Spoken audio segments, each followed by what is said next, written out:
Schat. Waar ga jij naartoe? Ik ga wat drinken met de mannen.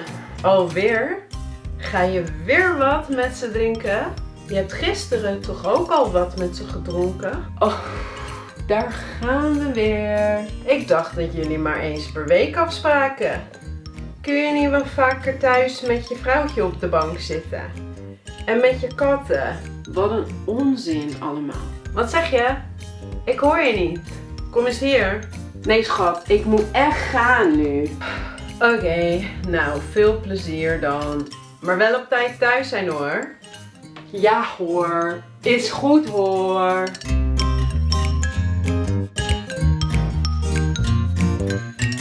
Hallo allemaal, Dutchies to be. Daar zijn we weer hoor. In deze derde video over typical Dutch words gaan we kijken naar 4 kleine, best wel irritante woordjes. En die hebben we ook al in de intro gezien. Namelijk hoor, weer, eens en wat. Ja, en deze woordjes kun je op verschillende manieren gebruiken. Maar één ding die ze allemaal gemeen hebben, is dat een van hun functies is om nadruk te leggen op iets wat je zegt. Dus dat is één overeenkomst. En de andere gebruiken, die gaan we natuurlijk ook bekijken vandaag. Zoals je misschien weet, heb ik al 2 video's dus gemaakt over typical Dutch words.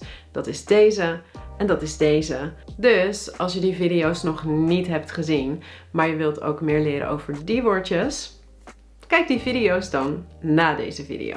Ik ga nu per woord een aantal voorbeelden geven. Maar soms is het misschien toch nog een beetje moeilijk of een beetje abstract. En dus heb ik een overzicht gemaakt met nog een paar extra voorbeelden. En deze is beschikbaar voor patrons. Dus als je een patron bent, ga dan naar mijn website en daar vind je het hele document. Het eerste woordje waar we naar gaan kijken is het woordje hoor. En waarschijnlijk heb je dit woord ook wel vaak gehoord. Want het kan ook de ik-vorm zijn van het werkwoord horen. To hear. Maar daar gaat het vandaag niet over. Vandaag gaan we kijken naar voorbeelden waarbij hoor gebruikt wordt in zinnen waarin het ook eigenlijk moeilijk is om het letterlijk naar het Engels te vertalen. En het wordt ook vaak gebruikt met ja, ja, hoor en nee, nee, hoor, maar niet altijd. In de intro zagen we 2 voorbeelden met hoor. Maar wel op tijd thuis zijn hoor. Ja hoor, is goed hoor. En in mijn vorige video die over Danglish ging, heb ik ook een paar keer gebruik gemaakt van het woord hoor. Namelijk, nou ik niet hoor, maar soms was het wel bloedheet hoor. Nou, ik kan me voorstellen dat als je dit hoort, dat je misschien denkt, hoor, hoor, hoor. Oh mijn god, hoe onbeleefd zijn jullie Nederlanders? Waarom noem je elkaar steeds a whore? Nee, a whore, such as prostitute, is in het Nederlands een hoer. Dus het Nederlandse hoor is niet het Engelse hoor. Maar wat is het dan wel? Ja, dit is vrij moeilijk, want je kunt het niet letterlijk naar het Engels vertalen. Maar je kan het gebruiken, bijvoorbeeld als je extra nadruk ergens op wilt leggen. Of als je antwoord geeft op iemand die iets vraagt of iets voorstelt. Je kan het bijvoorbeeld gebruiken in een antwoord op iets wat iemand aan jou vraagt, wat jij gaat doen, of iets wat iemand aan jou voorstelt. Nou, bijvoorbeeld de zin met wel op tijd thuiskomen hoor. Ja? En het antwoord was, ja hoor, dat is goed hoor. Dus de man zegt, oké, dat zal ik doen. En dan kun je zeggen, ja hoor.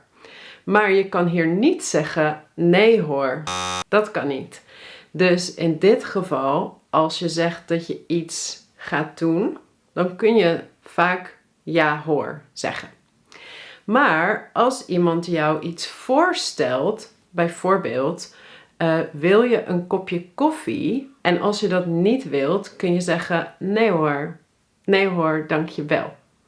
En dit is dan een antwoord dat meer beleefd is dan alleen nee. En hier kun je juist weer niet zeggen ja hoor. Kan dat? Ja hoor. Ja hoor. Ja, nu twijfel ik hoor. Wil je koffie? Ja hoor. Nee, dat kan niet echt. Dan zou je zeggen ja graag.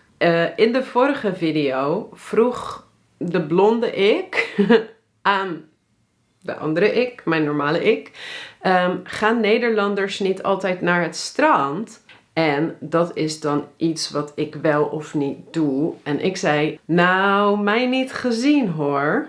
Ja, dus hier geef je nadruk op de negatie ook weer. Nou, mij niet gezien hoor. En hier kun je ook weer niet zeggen ja hoor. En dat was hetzelfde bij de andere zinnen in die video. Bijvoorbeeld, nou, je ziet er goed uit hoor. Dus dat geeft extra nadruk. Maar soms was het wel bloedheet hoor. Ook weer nadruk op deze zin. En dus ook het voorbeeld met wel op tijd thuis zijn hoor. Ook weer nadruk. Dus nadruk, nadruk, nadruk. Dan kun je dus vaak hoor gebruiken. En op mijn Patreon pagina kun je nog meer voorbeelden vinden. Want ik denk dat dit nog steeds misschien wel een beetje lastig is. Het tweede woord is weer.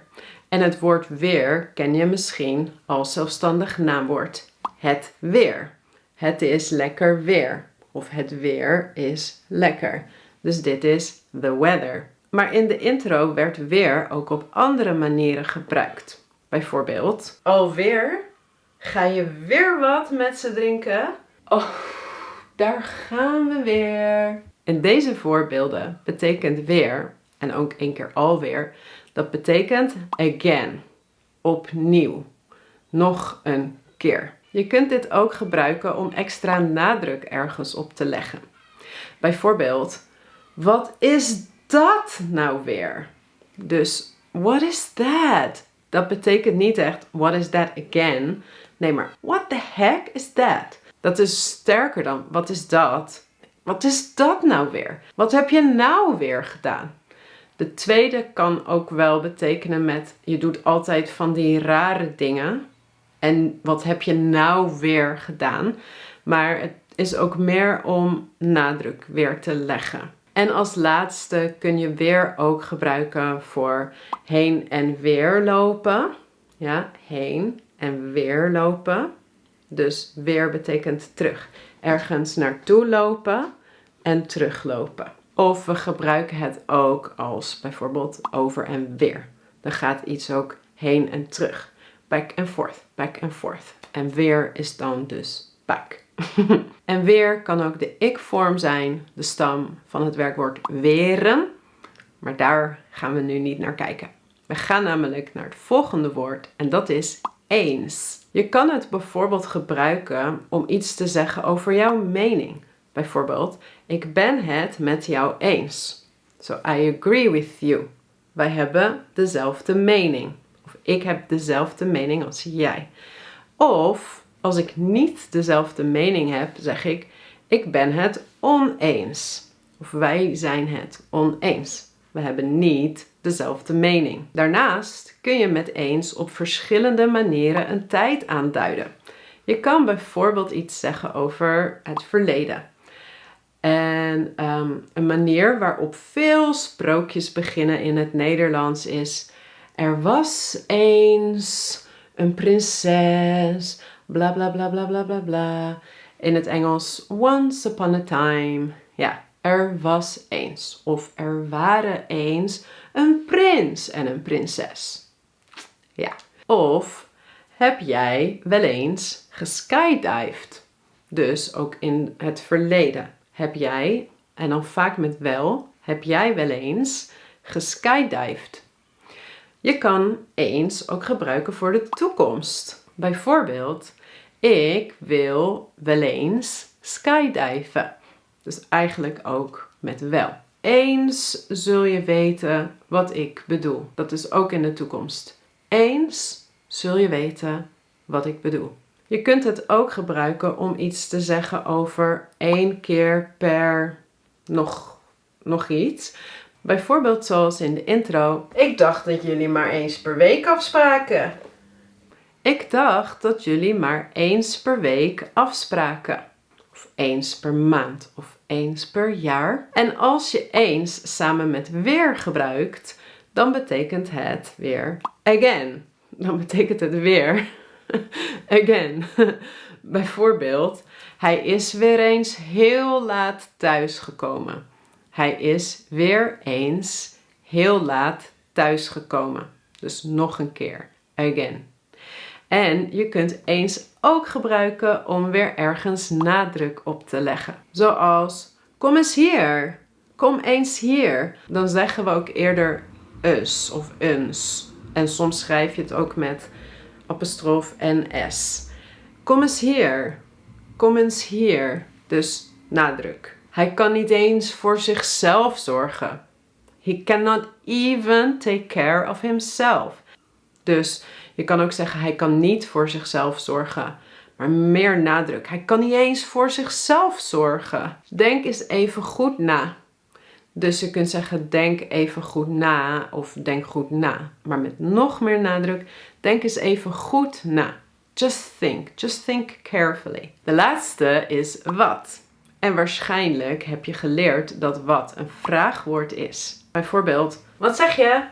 Ik hoor je niet. Je kunt wat ook gebruiken voor verwondering, voor een verbazing. Zoals ook in de intro. Wat een onzin allemaal. What a nonsense. Maar het allerinteressantst zijn de 2 andere gebruiken waar we nu nog als laatste naar gaan kijken. De eerste was ook weer in de intro. Ik ga wat drinken met de mannen. Ik ga wat drinken met de mannen. Dat betekent ik ga iets drinken. Dus wat is hier iets? En de vrouw antwoordde, alweer? Ga je weer wat met ze drinken? Dus wat drinken is iets drinken. Je kan ook zeggen, nou, die vrouw heeft wel wat. Wat heeft ze? Wat heeft ze? Die vrouw heeft wel wat. Dat betekent, she has something. There's something special about her. Een ander voorbeeld uit de intro was, Kun je niet wat vaker thuis met je vrouwtje op de bank zitten? kun je niet wat vaker met je vrouwtje thuis op de bank zitten? Dan betekent het een beetje. Misschien ook iets vaker, maar ook een beetje vaker. Kun je niet een beetje vaker met je vrouwtje thuis op de bank zitten? Want dat is zo fantastisch natuurlijk. Of kun je me wat water geven? Kun je me een beetje water geven? Dus wat water, een beetje water. Als je het voor een adjectief zet, dan kan het juist heel veel betekenen. Wauw, wat mooi dat schilderij. Dus het is heel erg mooi. Je geeft nadruk op jouw mening. Wat mooi. En de laatste, ik vond deze video maar wat leuk. Dus heel erg leuk. En ook met maar. En dat kun je in video 1 leren, waarom we soms maar gebruiken. Maar ik vond deze video maar wat leuk. Dus heel erg leuk. Ik kan me voorstellen dat dit allemaal vrij veel is en misschien een beetje ingewikkeld. Dus als je nog meer voorbeelden wilt zien, dan kun je dus als je een Patreon bent of een Patreon wordt naar mijn Patreon pagina gaan. En de link staat in de beschrijving. Als jij denkt, nou, ik vond deze video maar wat leuk, geef het dan een like, alsjeblieft. En als je nog wat meer Nederlands wilt leren met mij en je bent nog niet geabonneerd, dan kan je dat nu doen. Ja hoor, echt waar. En ik hoop jullie snel weer eens te zien in de volgende video. En verder wens ik jullie natuurlijk allemaal weer een fantastische dag. Tot snel!